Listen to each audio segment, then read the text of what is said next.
Leído Mateo 25. Y por favor tengan sus Biblias abiertas en Mateo 25 a partir del versículo 14. Esta semana es lo que llaman la Semana Santa. Algunas iglesias, y regularmente se hacía acá, se tomaba este tiempo para hablar mucho sobre el Señor Jesús, especialmente en su sacrificio. Era el momento que se utilizaba para eso. Pero debido a que yo llevo ya algunos cuantos años predicando y predicando y predicando sobre los evangelios sinópticos, pues sigamos con los evangelios sinópticos. Ya estamos llegando los últimos días de la vida del Señor Jesucristo, ya nos estamos acercando a eso, así que ya vamos a tener tiempo para revisar cómo fue el sacrificio de nuestro Señor.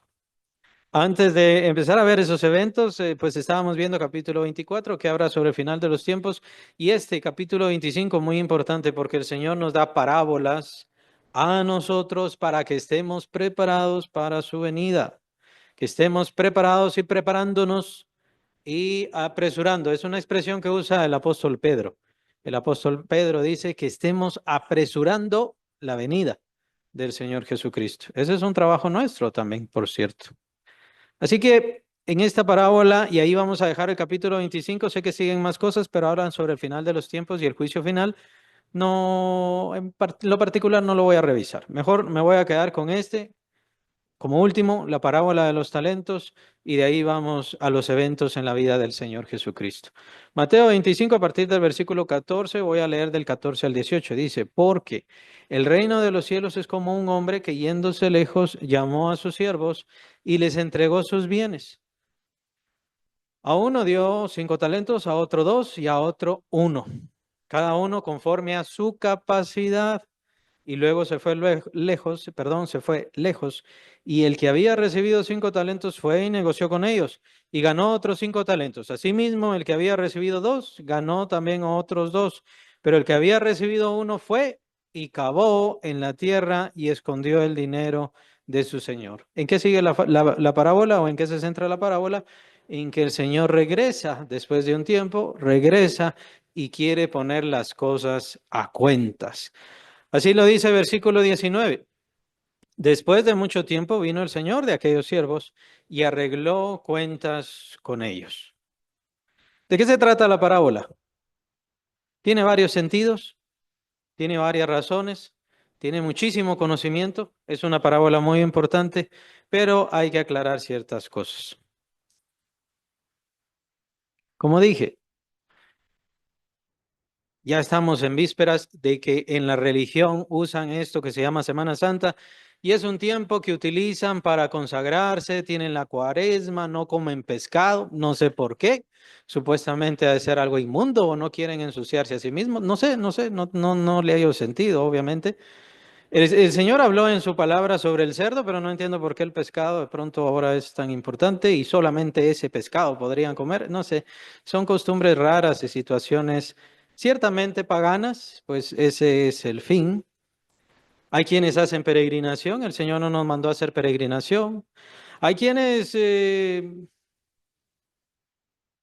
hay quienes se visten de cierta forma y quieren que las personas se vistan de cierta forma. Les llamamos los legalistas, así son los legalistas. Todavía les llamamos hermanos, aunque se están separando como secta, pero todavía les llamamos hermanos precisamente porque creen en Cristo. Ahí cada quien dará cuentas. Pero hay quien resume su religión a modo de este tipo de cuestiones. Y esa es la pregunta sobre esta parábola. ¿Cuál es mi religión? Por así decirlo. ¿De qué se trata? ¿Sobre qué el Señor me va a hablar al final de mi vida? ¿Qué es lo que va a juzgar en mí? Nosotros somos creyentes, hemos creído en el Señor Jesucristo, así que al final de nuestra vida nos vamos a encontrar con Él. Entonces, ¿qué me va a preguntar? ¿Sobre qué me va a juzgar? ¿Qué me va a decir? ¿Habrá posibilidad de perder la salvación? ¿Habrá posibilidad que en ese juicio el Señor me diga, no, tú no eres mi hijo, vete de aquí? ¿Será que es eso? Pues no. La respuesta la encontramos en esta parábola. ¿Qué es lo que el Señor Jesucristo quiere de nosotros? ¿Qué es lo que el Señor Jesucristo demanda de nosotros? En primer lugar, dice el Señor, hablando de la parábola, y el Señor en esta parábola, pues obviamente es Cristo Jesús. Él dice, llamó a sus siervos. Él tenía que irse y él llamó a sus siervos. Ese es el gran centro, la primera imagen, la primera gran cuestión, que somos siervos de Cristo, que el Señor Jesucristo nos llama a su servicio, que el Señor Jesucristo nos ha impuesto el servirle. Y muchos cristianos no lo entienden. Todavía tenemos ese sentido humano, natural, mundano. ¿Qué fue lo que hizo el mundo? El mundo lo que hizo fue rechazar el gobierno de Dios, desestimar y despreciar el gobierno de Dios. Entonces yo soy mi propio rey, yo soy mi dueño, yo decido. Yo hago lo que a mí me gusta, yo hago lo que yo quiero. Eso es lo que hace el mundo. Y debido a todo esto, nosotros también lo aprendimos, dice el apóstol Pablo, todos nosotros seguíamos la corriente de este mundo, capítulo 2 de Efesios. Todos nosotros seguíamos la corriente de este mundo. Hacíamos la voluntad de la carne, la voluntad de los deseos, la voluntad de nuestros pensamientos. Eso era nuestro rey, eso era nuestro gobierno, quien nos mandaba, quien decidía por nosotros, nuestros deseos, nuestras pasiones, nuestro pecado. El pecado era nuestro Señor, lo menciona el apóstol Pablo en Romanos. Él era nuestro Señor, nos gobernaba, nos dirigía.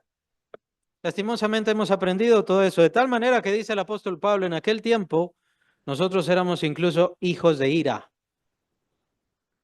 Hijos de ira. Quiere decir que lo único que hacíamos, lo único que lográbamos con esa forma de vida era encender la ira de Dios, o sea, hacer enojar a Dios. Por naturaleza estábamos descarriados, dice el profeta Isaías. Cada quien, éramos como ovejas, cada quien se apartó por su camino. Cada quien hacía lo que quería, cada quien hacía lo que bien le parecía. Esa es la condición del hombre, naturalmente. Sin importar en qué continente, sin importar en qué país, sin importar qué idioma, qué cultura, ni siquiera qué época, siempre es la misma condición del hombre. Hacer la voluntad de los pensamientos, hacer la voluntad de los deseos. Capítulo 8, versículo 21 de Génesis, dice Dios, el deseo del corazón del hombre desde su juventud siempre se va a inclinar hacia hacer lo malo. Siempre, siempre. Capítulo 8, versículo 21 de Génesis. Y eso es lo que vemos constantemente en el mundo. Y esto es porque el ser humano se aparta de Dios, se aleja de Dios. Yo soy mi Dios, yo soy mi rey, yo gobierno sobre mí mismo, yo gobierno sobre mis cosas, mi vida es mía, mi vida me pertenece y nadie tiene que decirme nada a mí. Bueno, esa es la condición de un ser rebelde, de una persona apartada de Dios. Esa es la condición de una persona que acostumbra a echarle la culpa a Dios, que acostumbra a señalar a Dios, que acostumbra a denunciar a Dios. Nosotros somos creyentes, nosotros somos hijos de Dios, hemos regresado al redil, hemos entrado por la puerta que es Cristo, como ovejas. Y es porque hemos escuchado la voz de nuestro pastor y nosotros le obedecemos. Él es nuestro pastor, Él es nuestro rey, nuestro Señor, Él es quien nos gobierna. Y aquí es donde empieza la falla. He recibido a Cristo Jesús como mi Salvador, pero le he recibido como mi Señor. Y esa palabra Señor significa amo, significa dueño, significa gobernante. Él es mi rey. Ahí empieza. Ahí está el problema. Bueno, lo queramos o no lo queramos, el Señor es nuestro rey. Lo queramos o no lo queramos, el Señor es quien va a decidir sobre toda nuestra eternidad. Es el Señor quien nos va a llamar al final de los tiempos. Si quieren, pueden seguir leyendo el capítulo hasta el final. Eso no lo vamos a ver y no lo voy a predicar, pero ustedes lo pueden ver. El Señor va a llamar a todos y todos vamos a tener que dar cuentas delante de Él. Porque Él lo compró todo con su sangre. Porque Él lo ganó todo con su sacrificio. De tal manera que dice el apóstol Pablo en Colosenses, Él creó todas las cosas por Él fueron hechas y para Él. Para Él. Es para su gloria, es para su excelencia, es para glorificarle a Él, es para glorificar a Dios. Todos nosotros hemos sido creados. Y es aquí donde también fallamos. No nos vemos a nosotros mismos como instrumentos de Él. Somos instrumentos de Él, somos objetos de Él. Él nos creó y nos creó con un propósito. ¿Cuál es ese propósito? Que yo viva mi vida, que haga lo que yo quiero, que goce la vida, que disfrute la vida, y no estoy diciendo que eso sea malo. ¿Cuál es el propósito? Y es a eso a lo que nos llama esta parábola. Dejemos de divagar, dejemos de pensar otras cosas, dejemos de buscar otras cosas. El Señor es nuestro Rey, el que nos domina, el que nos dirige, el que nos enseña y el que nos gobierna. ¿Queda claro? Somos instrumentos de Él. Se acabó. No es nada más el pastor, no es nada más el que sabe predicar. Todos y cada uno son instrumentos. Somos instrumentos de Cristo. Y al final de nuestra vida vamos a dar cuentas. ¿Qué tanto le servimos? ¿Cuál es nuestro fruto? ¿Qué tanta ganancia? Ya vamos a llegar a esas cosas.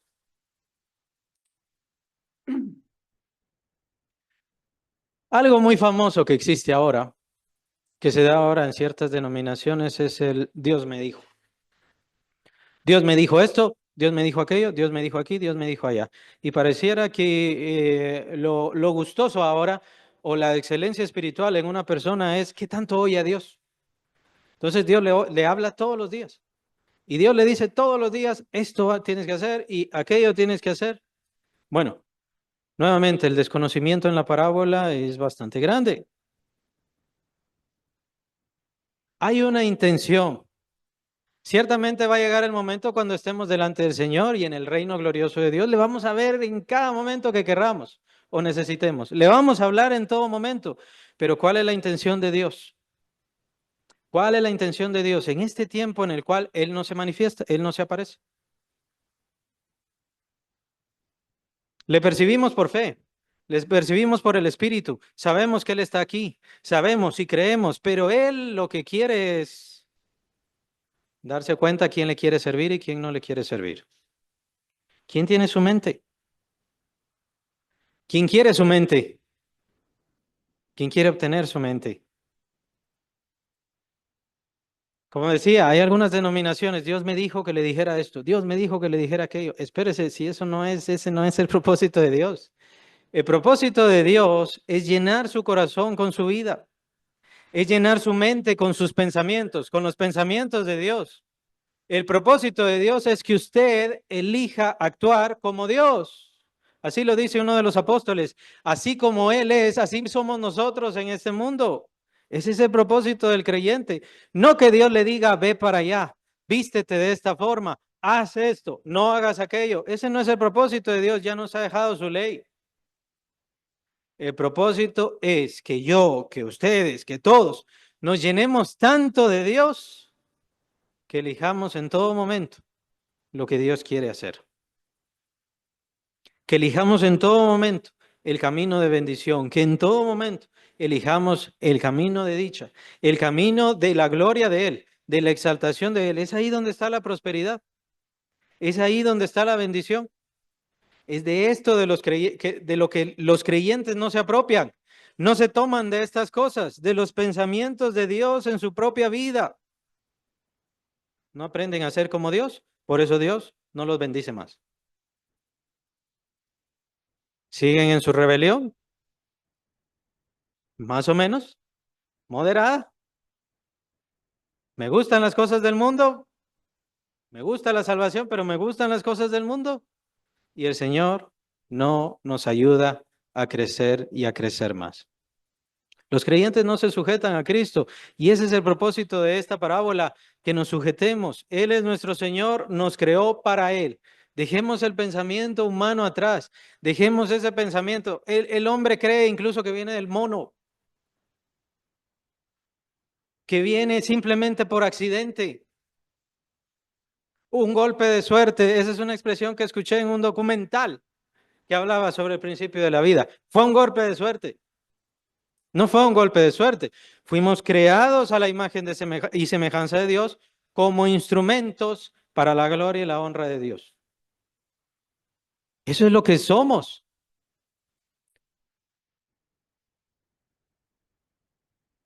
¿Qué es lo que hace Cristo Jesús?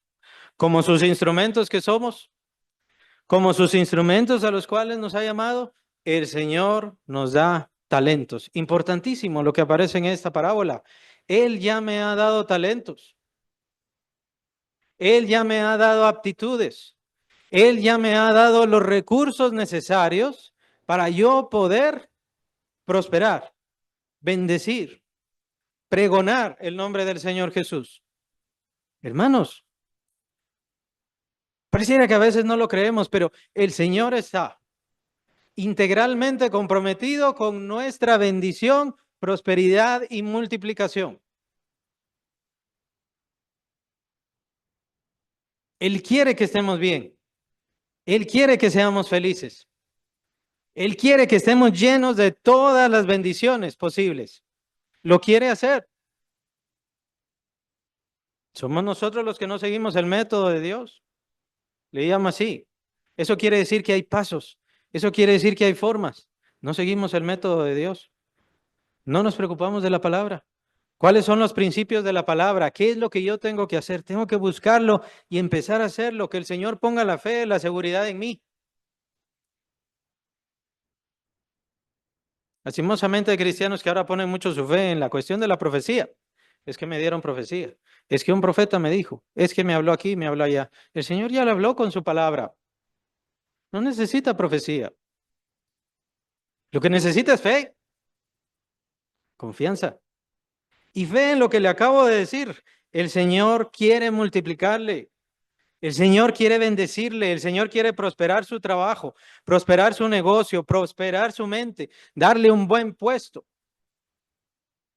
Quiere hacer maravillas con su vida. El Señor está comprometido en eso. Es usted un instrumento de misericordia y de bendición para el mundo. Esto es algo que Dios ha hecho. ¿Lo creemos? ¿Lo vivimos? ¿Lo aceptamos? ¿Lo asimilamos? ¿Lo recibimos? He aquí el problema, ¿no? Aunque sea, dame esto, Señor. Aunque sea, dame aquello, Señor. Aunque sea, ¿no? Usted es hijo del rey, es hija del rey. El Señor quiere mostrarle el camino donde será más feliz, donde se sanará su corazón si su corazón está dañado, donde te encontrará la felicidad no por las cosas del mundo, no por las cosas de esta vida, sino por exaltarle a Él, por glorificarle más a Él. Y todavía está en esta tierra, todavía su vida sirve para eso. Vea, hay un pasaje muy brusco, muy fuerte, pero lo bueno es que nosotros estamos del lado correcto, del lado indicado, del lado feliz. El apóstol Pablo en el capítulo 9, si no estoy mal, de Romanos menciona, perdón, es el capítulo 11, en el capítulo 11 de Romanos menciona que todos somos instrumentos de Dios. Todos somos objetos de Dios. Hemos sido creados por Dios y todos somos objetos de Dios. Y no estoy hablando solo de los creyentes, estoy hablando de la gente del mundo también. Y por supuesto incluimos al mismo demonio y a todos sus ángeles. Todos somos instrumentos de Dios. Él nos ha creado a todos con un propósito. ¿Sabe cuál es el propósito de todos ellos? De la gente del mundo, de la gente que rechaza a Cristo, de la gente que se aleja de Dios, de la gente que vive de su modo. Dice el apóstol Pablo, estos, todos ellos, incluyendo a los demonios, incluyendo al diablo, todos ellos son instrumentos de Dios para que Dios muestre su justicia.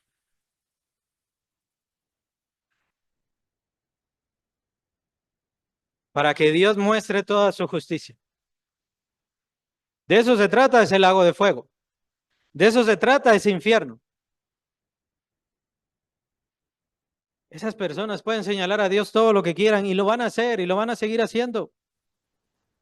Pero siempre serán instrumentos de Dios, solamente que son instrumentos de Dios, usados por Dios y tomados por Dios para que el Señor vaya a mostrar toda su justicia en las generaciones venideras. todo el peso de su justicia, todo el peso de su ley, todo el peso de su castigo y de su ira divina va a caer sobre esas personas, sobre el diablo, sobre sus ángeles, sobre todos esos seres. Nada se escapa de Dios. Ahora nosotros, dice el apóstol Pablo, nosotros también somos instrumentos de Dios. ¿Sabe para qué? Somos instrumentos de Dios para que Dios muestre todo, toda su misericordia, toda su grandeza, toda su piedad. Es que nosotros somos pecadores, estábamos arruinados sin Cristo, estábamos ya condenados. Y el Señor quiere mostrar toda su misericordia, toda su bondad, todo su amor, todo su afecto, y para eso quiere usarle a usted. Dios está comprometido con su bendición, con su paz, con su consuelo, con su alegría, con su dicha. Esto no quiere decir una salud perfecta. Esto no quiere decir multitud de dinero. No quiere decir eso. Quiere decir que constantemente Dios estará multiplicando en su vida bendición y bendición y bendición. Es lo que quiere hacer. La pregunta es si esta bendición sirve para glorificarle a Él. De eso se trata la parábola. Ese es el fin de la parábola. La bendición que yo he recibido, los talentos, las aptitudes, mi inteligencia, mis recursos, ¿están glorificando a Dios? Lo que yo soy, mi cuerpo, que ya no es mío, que ya no es de ustedes. Capítulo 6 de 1 Corintios, capítulo 6 de 2 Corintios, ahí lo pueden encontrar. Su cuerpo no es de ustedes. Su cuerpo es del Señor. Él lo compró con su sangre, le pertenece a Él. ¿Sabe para qué lo hizo? ¿Sabe para qué lo tomó? Para que sea su templo, templo de Dios. ¿Usted cree que el templo de Dios, Dios no lo va a embellecer? ¿Usted cree que a su templo Dios no lo hará hermoso? ¿Le coronará? ¿Le bendecirá? ¿Le multiplicará? Lo que pasa es que todavía tenemos la mente de esclavos, así como la tenían los israelitas en aquel momento. Es por eso la razón que ellos no creyeron. Prepárense porque van a entrar a la tierra prometida, les dice el Señor, prepárense. ¿Qué pasó? Creyeron más a los espías. Ahí hay gente muy alta. Ahí hay muchas riquezas, pero esta gente lo va a defender con toda su vida. No podemos, no podemos. Tenían la mente de esclavos. Muchas veces somos así. Señor, aunque sea un poquito de tus bendiciones. Señor, dame aunque sea un poquito. Ah,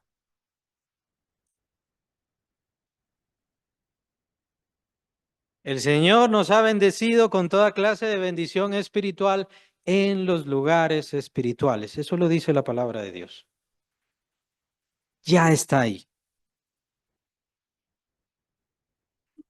Lo que pasa es que no lo creemos. Si lo creemos y lo recibimos, actuamos, trabajamos.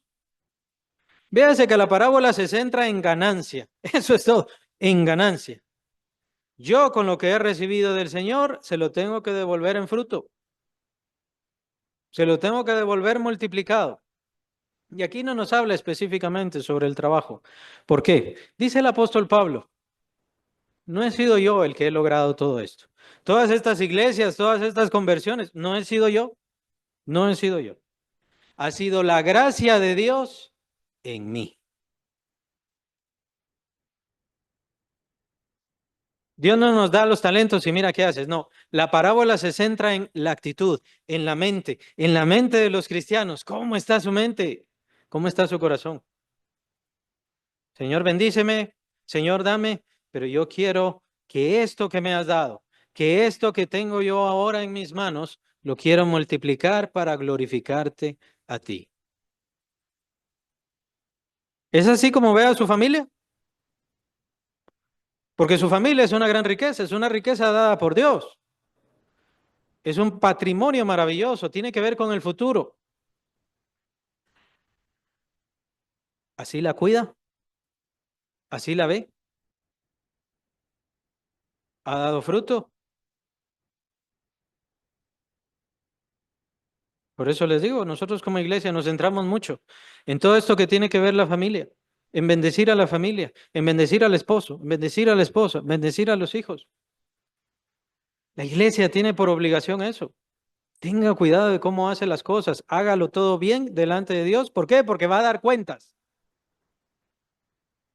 El Señor le va a demandar cuentas. Su vida no es de usted, mi vida no es mía. Le pertenece a Cristo y le pertenece a Cristo para glorificar a Cristo. Y así deberíamos pensar todos. Lo que yo tengo. Señor, te estoy pidiendo salud, pero dame salud para servirte. Señor, te estoy pidiendo bendición, pero dame bendición para servirte. Prospera este negocio, prospera este trabajo, multiplica mis ahorros, bendice todo lo que yo tengo para ti, para tu gloria, para tu exaltación.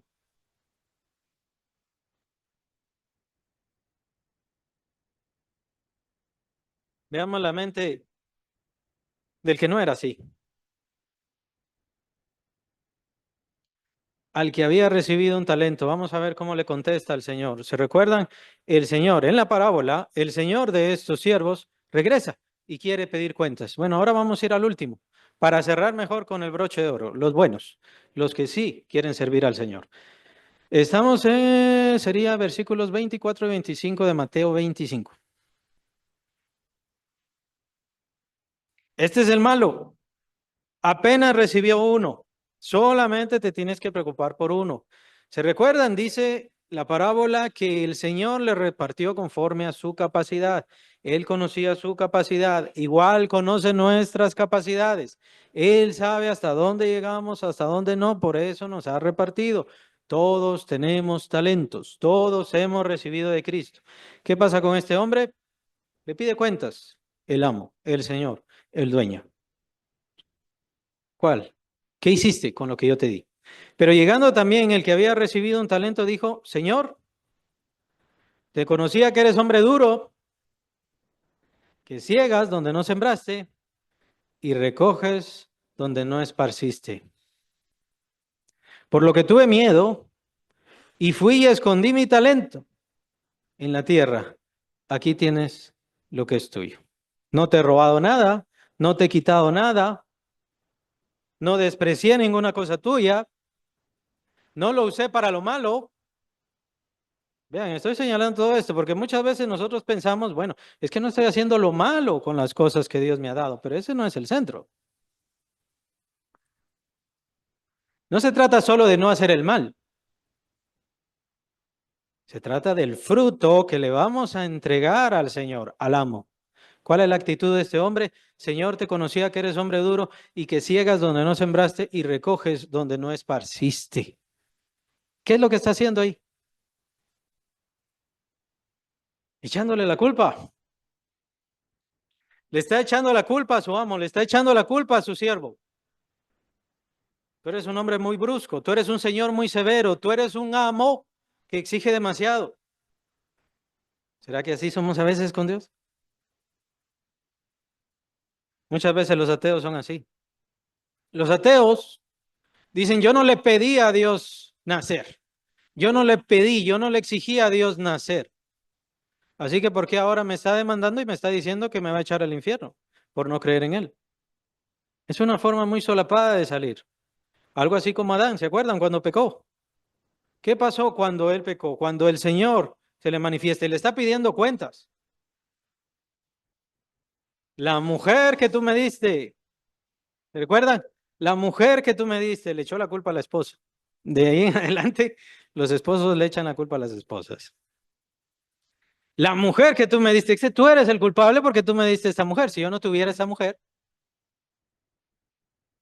no sé si algunos dicen así, si yo no tuviera esta mujer, me iría bien.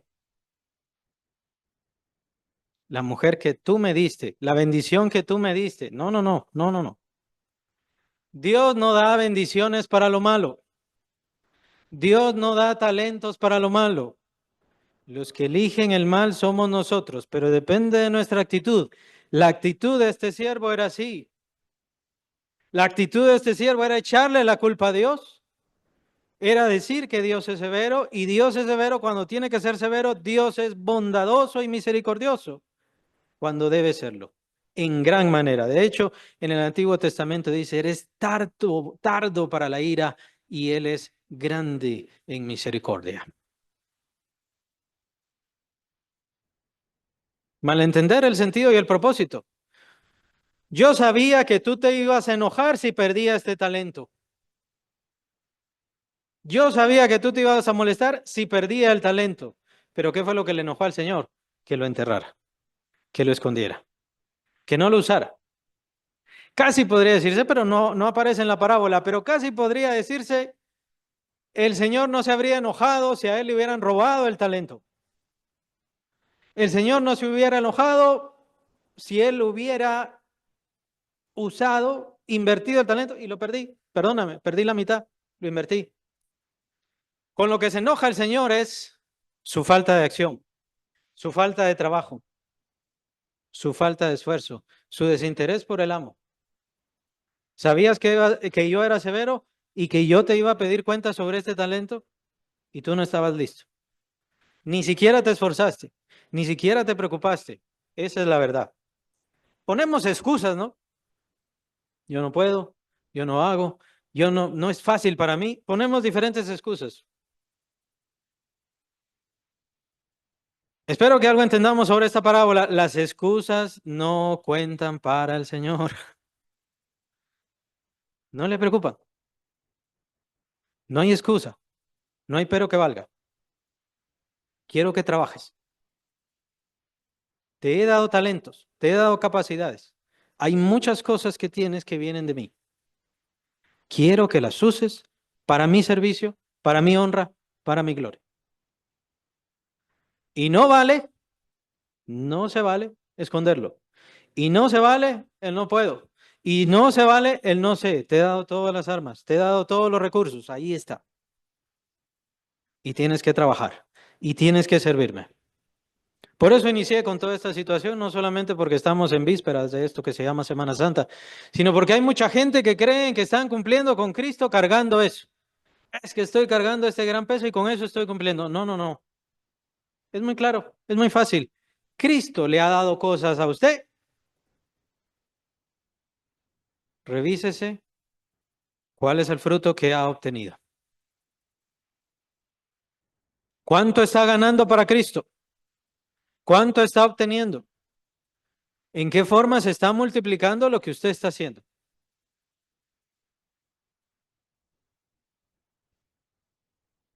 Si quiere verlo así, hay una prueba muy fácil de ver que usted está sirviendo a Cristo y se está esforzando por Cristo Jesús. Hay una prueba muy fácil y aquí está en la parábola que serían los siguientes versículos, 26 y 27.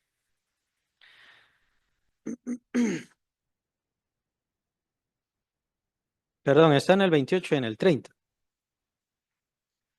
Le da la sentencia, los versículos anteriores que mencioné le da la sentencia al siervo malo, pero ahora viene la prueba de que yo estoy sirviendo al Señor y que le estoy agradando. Versículos 28 y 30 dice, quitadle pues el talento y dadlo al que tiene 10 talentos. Porque al que tiene le será dado, al que se esfuerza le será dado más, al que produce le será dada mayor bendición. Esa es la prueba. Y al que no tiene, aún lo que tiene, le será quitado. No voy a leer la sentencia del siervo malo, ahí ustedes la pueden leer, la hemos leído en el devocional. Y no se trata de salvación, no es una cuestión de salvación, solamente hermanos, reflexionemos cómo estamos viviendo nuestra vida. Como decía, hay quienes tienen su religión basada en su forma de vestir o en someter a otros en cómo deben vestir. Las mujeres tienen que usar vestidos y usan pantalón, son hijas de Satanás. Y esa es su religión, esa es su forma de religión. ¿Y qué es lo que quiere Cristo? El Señor es claro, es fácil, es elemental. Él me ha dado cosas, Él me ha dado talentos y yo tengo que usarlos y tengo que multiplicarlos. Tengo que multiplicarlo. Ahí está. Por eso está otra parábola en estos evangelios donde dice el Señor, da cuenta de tu mayordomía, da cuenta de tu mayordomía. Se parece mucho a esta parábola de los talentos. Trae a sus siervos y le dice, da cuenta de tu mayordomía. Es que solamente somos mayordomos. Lo que ahora tenemos le pertenece al Señor. Me gusta ese concepto. Es muy valioso. Aprendámoslo. Lo que hoy tengo es del Señor. Mis hijos no son mis hijos, son del Señor. Yo soy mayordomo. Soy mayordomo. Y voy a dar cuentas de mi mayordomía ante Cristo Jesús. Voy a dar cuentas. ¿Cuál es la aspiración del creyente? ¿Cuál es la gran dicha del creyente, el gran triunfo del creyente? Bueno, ya vimos, ir prosperando, ir ganando más. Yo uso mis talentos y en consecuencia el Señor me bendice con más talentos. El Señor multiplica mis frutos, el Señor multiplica mis talentos. Lo que está diciendo el Señor es, tú me sirves, tú te pareces a mí, tú tienes mi corazón, tú te voy a dar más, voy a hacerte crecer. Ahí está la prosperidad, ahí está la bendición que tanto buscamos. Nos quedamos enfrascados en que la bendición es dinero, por un lado, y solamente para disfrutarlo. Esa no es la bendición. La bendición es ser instrumentos útiles y que honren a Cristo. Esa es la verdadera bendición. Ese es el verdadero sentido de la vida del cristiano. Capítulo 17 de Hechos, el apóstol Pablo está en su gran mensaje en Atenas, un mensaje maravilloso. Y él dice, Dios, en este mensaje lo menciona, Dios le ha dado un tiempo al hombre, apenas un tiempo. Está hablando de la vida del ser humano y ese tiempo es breve para que logre encontrarse con Dios, para que pueda encontrarse con Dios. Bien, hermanos, nosotros nos hemos encontrado con Dios, nosotros ya conocemos a Dios, nosotros ya sabemos quién es el verdadero Dios. Bueno, ¿y ahora qué le toca al cristiano?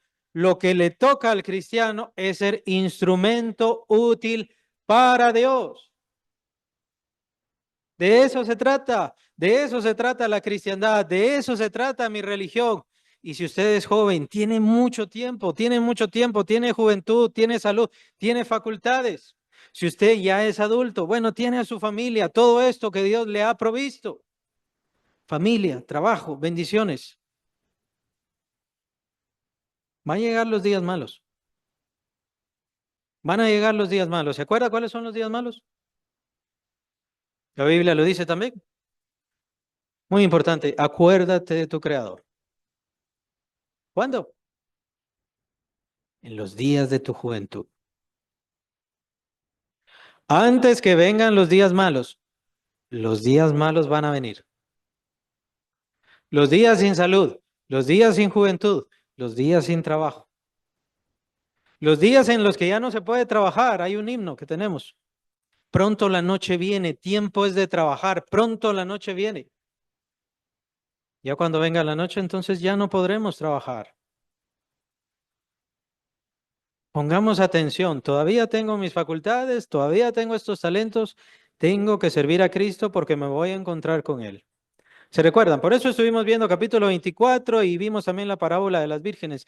Es que el problema del cristiano no es el fin del mundo, el cristiano ya sabe que el mundo se va a acabar, lo está esperando, lo está anhelando, lo estamos anhelando, porque si no, entonces no vendría el reino de Cristo, reino de paz, de consuelo, de alegría, de dicha total, de justicia perfecta y plena. Nuestro problema es cómo será mi encuentro con mi Señor, cómo será mi encuentro con mi Salvador. ¿Estoy cumpliendo con lo que Él me dio? ¿Tengo fruto en mis manos? ¿Estoy constantemente dando fruto? ¿Soy de bendición y bendición y bendición? Ese momento glorioso vendrá y en ese momento glorioso las mejores palabras, las palabras más maravillosas que cualquier cristiano podría escuchar, están aquí. Versículo 20 el 21, versículo 22 al 23 está repetido. El Señor lo deja repetido para que se nos grabe, para que lo tengamos delante de nosotros como nuestra meta. Que nuestro Salvador pueda decir de nosotros, de mí, de mi vida, bien, buen siervo, fiel. Bien, buena sierva, fiel. Ese es el sentido de la vida. Eso es lo que tiene que procurar con su administración sobre su familia, sobre su juventud, sobre sus estudios, sobre su trabajo, sobre todo lo que ha recibido. Me gusta esa expresión, no todos los cristianos la tienen, pero me gusta esta expresión. Todo es de Dios, todo es del Señor y tienen toda la razón. No ven su casa como su casa, su casa es del Señor. No ven sus posesiones o su dinero como suyos, no, es del Señor, le pertenece al Señor, Él me lo dio. ¿Para qué? Para que lo administrara. Yo soy el mayordomo del Señor. Yo soy el siervo del Señor. Yo soy el ministro del Señor. Y el propósito es que con todo esto que tengo, con todo esto que yo soy, pueda llevar fruto ante Cristo Jesús. Esa es la preocupación de cada creyente. La eternidad la vemos en esta parábola, importantísima. Sobre poco fuiste fiel, sobre poco, sobre esto que yo te di hoy, fuiste fiel, te voy a poner sobre mucho. Te voy a poner sobre galaxias. Te voy a poner sobre constelaciones. Te voy a poner sobre estrellas. Te voy a poner, ¿por qué? Porque tú fuiste fiel en esto. Tú fuiste fiel en lo poco. Ciertamente me sirves para el reino celestial, glorioso, eterno, maravilloso, que voy a preparar. Eso es lo que está buscando el Señor. ¿Quiénes le sirven? ¿Quiénes son fieles? ¿Quiénes se mantienen fiel hasta el final? Por cuanto, esta expresión me gusta mucho, aparece en Apocalipsis, por cuanto ha sido fiel hasta la muerte. Ha sido fiel hasta la muerte. Así tenemos que ser. No ser cristianos de un año, no ser cristianos de solamente 2 años, no ser cristianos de que si el Señor me bendice, vengo. El Señor no me bendice, que se aguante. ¿Sabe qué? El Señor no le va a decir nada, porque el Señor solamente está viendo. El Señor solamente está viendo. Tenemos que ser fieles todos los días de nuestra vida porque nuestro galardón es grande y tiene que ser fiel en lo que ya tiene, no en lo que no tiene. ¿Sabe qué? Y no le digo para que no le pida al Señor más. No se trata de pedirle al Señor más, se trata de ser fiel con lo que hoy tengo. Entonces ya le podría pedir al Señor más. La pregunta es, ¿soy fiel con lo que hoy tengo? ¿Soy fiel con lo que hoy tengo en mis manos?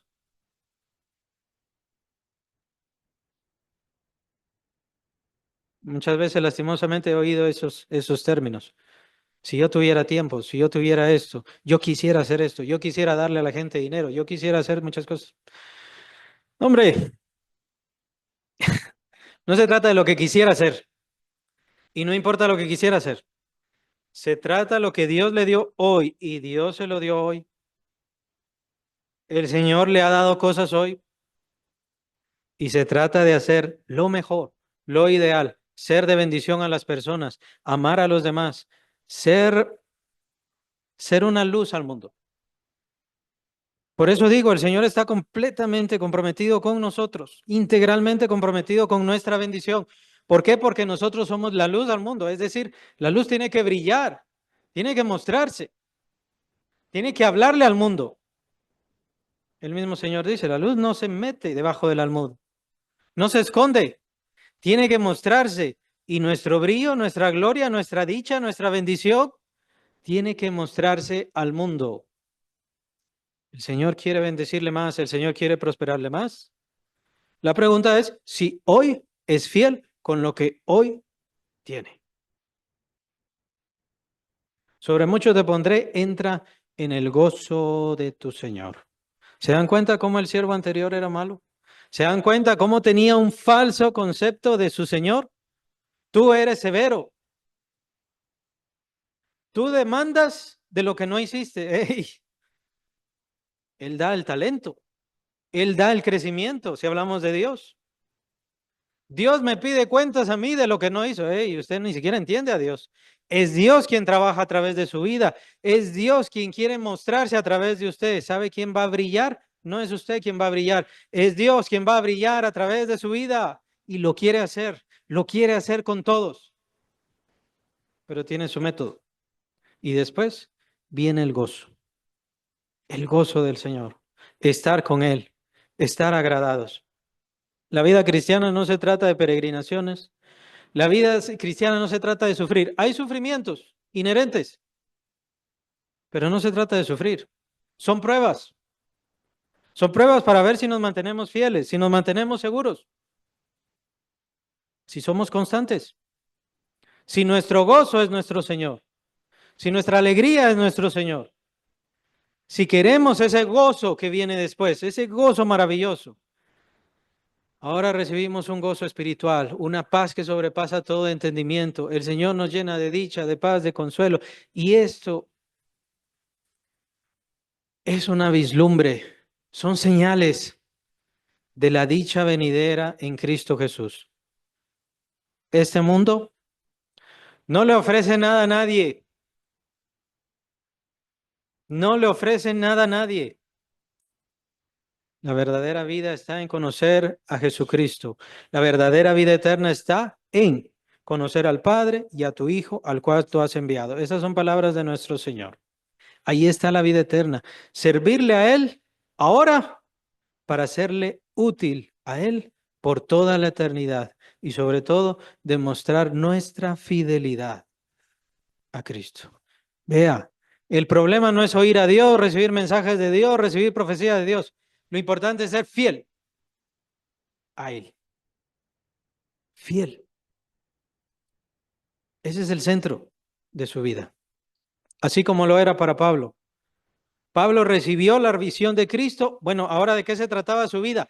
Ser fiel a ese ser de la visión, a ese ser glorioso con el cual me voy a encontrar. Pero cuando el apóstol Pablo lo vio en ese momento, todavía era Saulo de Tarso. Cuando se convierte, en ese momento él merecía la muerte, merecía la ruina. Al apóstol Pablo lo consumía el hecho de que un día volvería a ver a ese Jesús, a ese glorificado, a ese exaltado. Pero él ya no debía ser el mismo blasfemo de antes.